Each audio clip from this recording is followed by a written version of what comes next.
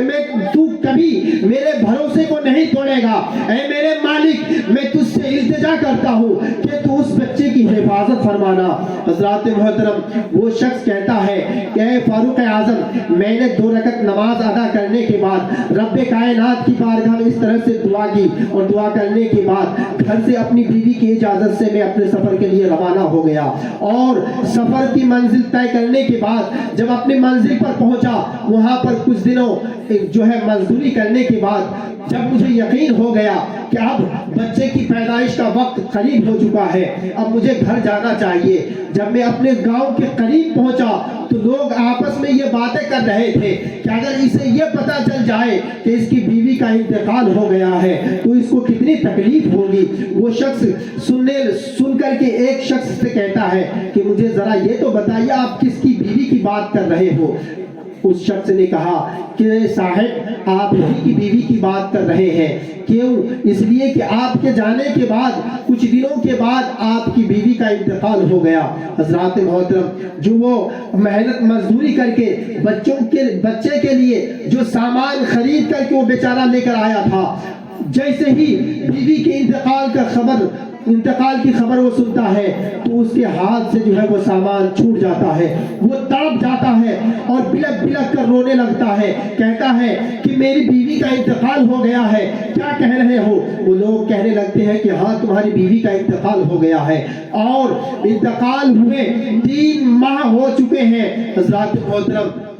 وہ شخص کہتا ہے کہ مجھے اپنی بیوی کی قبر پر لے چلو۔ بیوی کی قبر پر اس شخص کو لے جایا جاتا ہے، اور لے جانے کے بعد اس سے اشارتاً بتایا جاتا ہے کہ یہ تمہاری بیوی کی قبر ہے۔ جیسے ہی بیوی کی قبر پر اس کی نظر پڑتی ہے تو قبر سے لپٹ جاتا ہے، اور لپٹ کر اللہ کی بارگاہ میں یہ فریاد کرنے لگتا ہے کہ اے پروردگار عالم، تیرا ہی تو قول ہے کہ جو تجھ پر بھروسہ کرتا ہے، تجھ پر توکل کرتا ہے، تیری ذات پر جو یقین رکھتا ہے، اے مولا کبھی تو اس بھروسے کو نہیں توڑتا ہے، کبھی اس کے یقین کو نہیں توڑتا ہے۔ اے مولا، میں نے تو نماز کے بعد تجھ سے یہ التجا کی تھی، تجھ سے یہ دعا کی تھی کہ اے مولا میرا یہاں پر کوئی نہیں ہے تیرے سوا، اس بچے بچے کو میں تیرے حوالے کر کے جا رہا ہوں، اے مولا تو نے میرے بھروسے کو توڑ دیا۔ حضرات محترم، اللہ رب العزت کی بارگاہ میں وہ شخص ابھی یہ التجا ہی کر رہا تھا، پھوٹ پھوٹ کر رو ہی رہا تھا، قبر سے بچے کی رونے کی آواز آتی ہے، اس کی دل کی دنیا بدل جاتی ہے،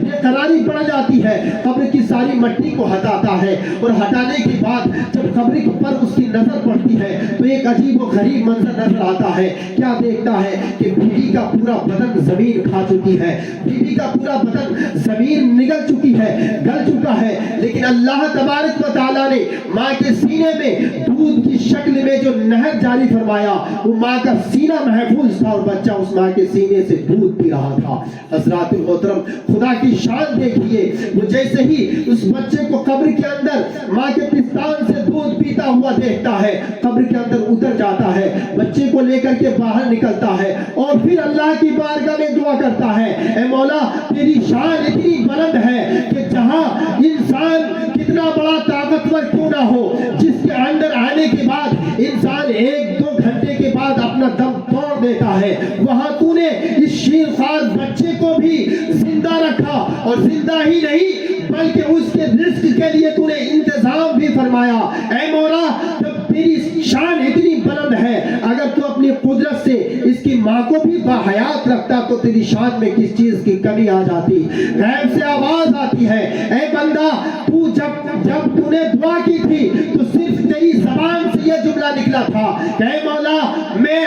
اپنے بچے کو تیرے سپرد کر کے جا رہا ہوں۔ اے بندہ اگر تیری زبان سے یہ جملہ بھی نکلتا کہ اے مولا میں تیرے سوا میرا اس دنیا میں کوئی نہیں، تو میرے بچے کی بھی حفاظت کرنا، بچے کی ماں کی بھی حفاظت کرنا، اگر تو اس کے موت کا وقت قریب بھی آ جاتا تو میں اپنے قدرت سے اس کی عمر کو لمبی کر دیتا اور تیرے بیوی کو بھی زندہ رکھتا، تیرے بچے کو بھی زندہ۔ سبحان اللہ۔ حضرات محترم، یہ واقعہ بتانا مقصد نہیں بلکہ بتانے کا مقصد یہ ہے کہ اللہ رب العزت کی ذات پر جب انسان توکل کرتا ہے، یقین رکھتا ہے، تو اللہ تبارک و تعالیٰ اس کے توکل، اس کے بھروسے کو رائے گا جانے نہیں دیتا۔ لیکن آج ہم اگر بھروسہ کرتے ہیں تو اپنے بازو کی قوت پر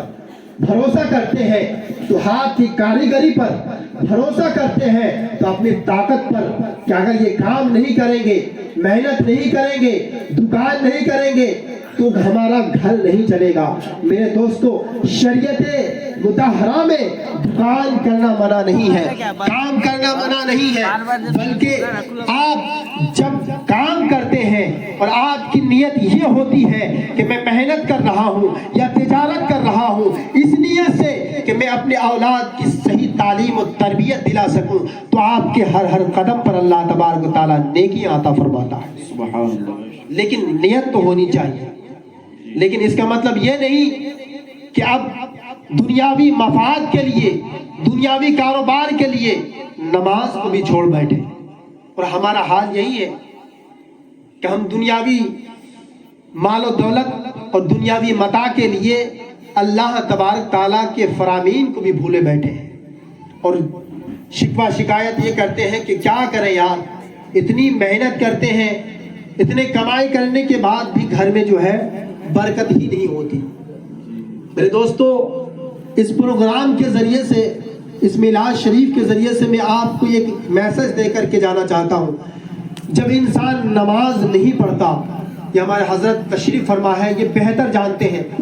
جب انسان نماز نہیں پڑھتا تو سب سے پہلے اس کے چہرے سے صالحین کی جو شناخت اور پہچان ہوتی ہے، ایمان کا جو نور ہوتا ہے، اس کے چہرے سے ایمان کا نور چھن جاتا ہے۔ جب انسان نماز نہیں پڑھتا تو اس کے گھر سے برکتیں ختم ہو جاتی ہے۔ جب انسان نماز چھوڑ دیتا ہے تو اس کے رزق سے بھی اللہ تبارک تعالیٰ برکتیں ختم کر دیتا ہے۔ حضرات محترم، غالباً سیدنا سرکار غوث اعظم رضی اللہ تعالیٰ عنہ کی بارگاہ کا یہ واقعہ ہے کہ ایک شخص حضور غوث اعظم کی بارگاہ میں پہنچتا ہے، اور پہنچنے کے بعد عرض کرتا ہے کہ حضور آپ اللہ کے ولی اور برگزیدہ بندے ہیں، اللہ کے مقرب بندے ہیں، آپ میرے لیے دعا فرما دیں تاکہ میری گھر کی پریشانیاں دور ہو جائیں۔ سرکار غوث اعظم رضی اللہ تعالی عنہ نے ارشاد فرمایا کہ بتاؤ تمہاری کیا پریشانی ہے؟ وہ شخص کہتا ہے کہ حضور میں بھی کماتا ہوں, میرے بچے بھی کماتے ہیں, لیکن گھر میں برکت ہی نہیں ہوتی. اسی بے برکتی کی وجہ سے ہم بہت زیادہ پریشان ہیں اور آپ کی بارگاہ میں آئے ہیں. حضور آپ دعا کر دیں تاکہ گھر کی نحوست ختم ہو جائے اور گھر کی بے برکتی ختم ہو جائے. حضرات محترم, سیدی سرکار غوث اعظم رضی اللہ تعالی عنہ نے جو ارشاد فرمایا اسے آپ غور سے سنیں. سرکار غوث اعظم نے فرمایا کہ اچھا یہ بتاؤ کہ تم نماز پڑھتے ہو؟ اس شخص نے کہا کہ ہاں حضور میں نماز پڑھتا ہوں. بولے 5 وقت کی؟ بولے کہ ہاں 5 وقت کی پڑھتا ہوں. بولے تمہارے بچے؟ تو شخص کہتا ہے کہ حضور میرے بچے بھی 5 وقت کی نماز پڑھتے ہیں, میری بیوی بھی نماز پڑھتی ہے. تو پھر سرکار غوث اعظم نے ارشاد فرمایا کہ اچھا یہ بتاؤ تمہارا جو گھر ہے وہ محلے کے اندر ہے یا روڈ کے پاس ہے, راستے کے کنارے میں ہے یا گھر محلے کے اندر ہے؟ وہ شخص کہتا ہے کہ حضور ہمارا جو گھر ہے وہ بالکل راستے کے کنارے پر ہے, وہاں سے لوگوں کا بہت آنا جانا ہوتا ہے اس راستے سے. سرکار غوث اعظم نے ارشاد فرمایا اچھا یہ بتاؤ تمہارے گھر کے دروازے پر کوئی پردہ بھی ہے؟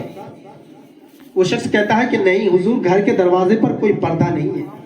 تو آپ نے ارشاد فرمایا کہ جاؤ اپنے گھر کے دروازے پر پردہ ڈال لے. آپ نے کوئی تعویذ نہیں دی, کوئی دعا نہیں بتائی, بلکہ آپ نے ارشاد فرمایا اپنے گھر کے دروازے پر پردہ ڈال لے. سرکار غوث اعظم کا حکم تھا. وہ شخص اپنے گھر آیا اور آنے کے بعد گھر کے دروازے پر ایک پردہ ڈال لیا. گھر کے دروازے پر پردہ ڈالنے کے بعد کچھ دنوں کے بعد اب وہ خود یہ احساس کرنے لگا, اسے محسوس ہونے لگا کہ اب پہلے جو پریشانیاں تھی میری زندگی میں اور میرے گھر میں جو بے برکتی تھی وہ بے برکتی ختم ہو گئی. اب میں بہت ہی زیادہ حساس و بشاس اپنے آپ کو محسوس کر رہا ہوں. اب میرے گھر میں برکت ہی برکت نظر آ رہی ہے. کچھ تحفے تحائف لے کر کے حضور سیدنا سرکار غوث اعظم رضی اللہ تعالیٰ عنہ کی بارگاہ میں وہ شخص حاضر ہوتا ہے اور کہتا ہے کہ حضور جب سے آپ نے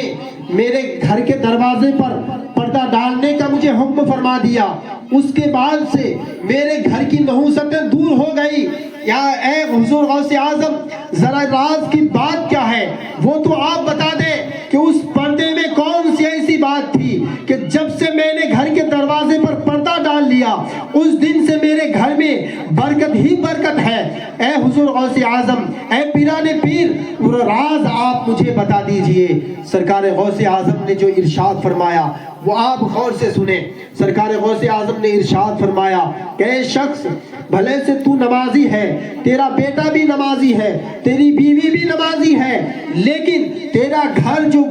راستے کے کنارے پر واقع ہے, تیرا گھر جو راستے کے کنارے پر بنا ہوا ہے اور تیرے گھر کے دروازے پر جو پردہ نہیں تھا, اس راستے سے جب لوگوں کا گزر ہوتا تھا اور ان میں سے جو لوگ بے نمازی ہوتے تھے اس بے نمازی کی نظر تیرے گھر کے دروازے پر پڑتی تھی, اس بے نمازی کی نظر کی نحوست کی وجہ سے تیرے گھر کی برکتیں ختم ہو جایا کرتی تھی. اور جب سے تو نے اپنے گھر کے دروازے پر پردہ ڈال لیا تو اب تیرا گھر بے نمازی کی نظر کی نحوست سے محفوظ ہے, اس لیے تیرے گھر میں اب برکت ہی برکت ہے, اب نحوست ختم ہو گئی. حضرات اس واقعے سے بتانے کا مقصد یہ ہے کہ آج جو ہم محنت کوشش اور کاوش کرتے ہیں, رات و دن محنت کرنے کے بعد جو یہ شکوہ شکایت کرتے ہیں کہ کیا کریں یار پریشانی ختم نہیں ہوتی, کیا کریں گھر میں برکت ہی نہیں ہوتی, کما کر لاتے ہیں, راشن میں دیا, مقروض تھا قرض والے کو دیا, بات ختم ہو گئی, کچھ بچتا ہی نہیں. میرے دوست میں یقین کے ساتھ کہتا ہوں کہ آپ جتنی محنت کرتے ہیں اتنی ہی محنت کریں اور 5 ٹائم کی نماز کو اپنی زندگی میں شامل کر لیجئے, پھر دیکھیے کہ آپ کی پریشانی کیسے دور ہوتی ہوئی نظر آتی ہے. حضرات محترم, اللہ رب العزت کی بارگاہ میں دعا کرتا ہوں کہ مولا تبارک تعالیٰ اس محفل پاک کو اپنی بارگاہ میں قبول فرمائے اور ہم سبوں کو دین کے صحیح اصولوں پر اپنی زندگی گزارنے کی توفیق و رفیق عطا فرمائے. وما علینا الا البلاغ, الحمدللہ رب العالمین, استغفر اللہ ربی من کل ذنب واتوب علیہ. السلام علیکم.